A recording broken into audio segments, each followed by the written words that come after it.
So this week we're going to look at a period in American history called the Depression. One of the features of the Depression folks don't normally hear about is a period from around 1933 through 1934 called the Public Enemy period. And that's a pretty exciting period because some of the most notorious criminals in American history were operative during that 18-month period, and the country was held in the grip of a hysteria about these gangsters. We're very familiar with organized crime and gangsters today, but this was the first time it really made a huge media and huge public splash, and people became known as public enemies, and the FBI came to prominence for the first time. And I'm sure you've heard of some of these figures. Well, all of this started with an event called the Kansas City Massacre. So one of these notorious gangsters, Frank Nash, was being transported to prison by the FBI, and some of his colleagues, including a guy called Pretty Boy Floyd, attempted to stop the transport of Frank Nash, and there was a shootout, and the lawmen and Frank Nash were killed, and that hit the papers. 4 lawmen killed, an outlaw killed, and that became known as the Kansas City Massacre of 1933. So there was a huge public outcry after the Kansas City Massacre, and the FBI were given the task of hunting down these criminals, and then when criminals would come to prominence, they would hit the papers and become famous and well known, and there would be notorious shootouts. So starting with the Kansas City Massacre, who are some of these more famous criminals? Well, here's an image, you can't really see it too well, of the Kansas City Massacre. And moving on from there, we have perhaps some of the more famous are Bonnie and Clyde. You've heard of Bonnie and Clyde? So here we have this image of young lovers who are on the run from the law, Clyde Barrow and Bonnie Parker. And they had killed some people in robberies in Texas, and eventually their photos were found. These photos were found, and these are pretty remarkable photos at the time. You see a woman, and women didn't normally behave like Bonnie Parker was behaving in these photos. She was chomping cigars, waving guns around, and it was quite an exciting image for newspapers to be broadcasting during this period. And so the exploits of Bonnie and Clyde were followed by newspapers and by readers all throughout the country. And here again we see some scandalous photos of Bonnie Parker posing next to the car, and there is another famous photo of her chomping a cigar as well. And you could Google these as well, photos of Bonnie and Clyde.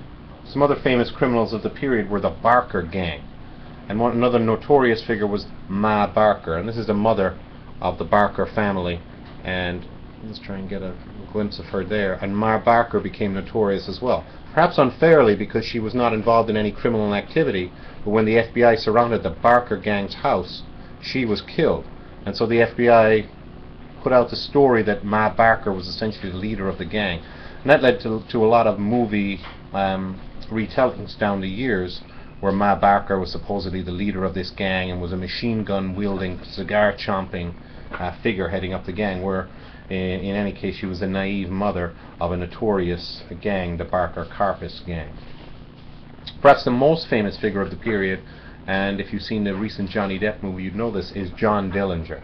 And this is John Dillinger, and he was perhaps the most notorious gangster of the Public Enemy period. For a while John Dillinger is Public Enemy number 1.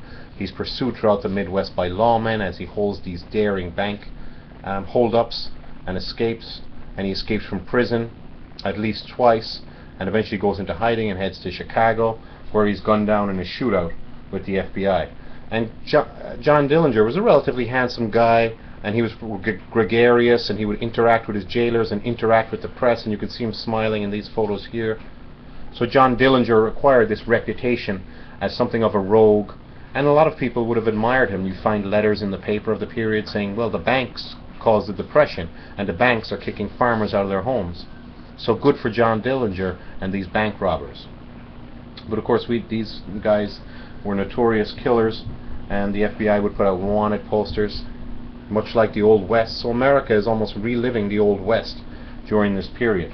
But these were vicious, vicious guys for the most part, and one of the most vicious of all was this guy, and you can see he's something of a baby face, doesn't he? Well, this is babyface George Babyface Nelson. And George Nelson was a notorious killer, and he would hang around with John Dillinger and get involved in various shootouts with Dillinger, and he was involved in a bloody shootout where he killed 2 FBI agents who eventually shot him sufficiently that he died shortly after the shootout. George Babyface Nelson. And so some other figures of the period include as well as Dillinger. You have Machine Gun Kelly, and I'm sure you've heard that term before. And it's quite something about these nicknames. The press gave them these nicknames, and I think the FBI wanted to promote these nicknames as well, so that the figures they caught, that would increase the prestige of the FBI. But Machine Gun Kelly really was involved in 1 or 2 major kidnappings, eventually caught without a struggle, and went to Alcatraz for the rest of his life. And so really, he wasn't involved in any great machine gun shootout like you would think. He was some great arch criminal, and he wasn't considered a very smart criminal in any case. Several of these criminals were very smart. Dillinger and Homer Van Meter and Alvin Karpis and the Barker gang were relatively good at their craft, but not so Machine Gun Kelly, despite the nickname. And so movies around the period, such as this famous James Cagney movie, started tracking this.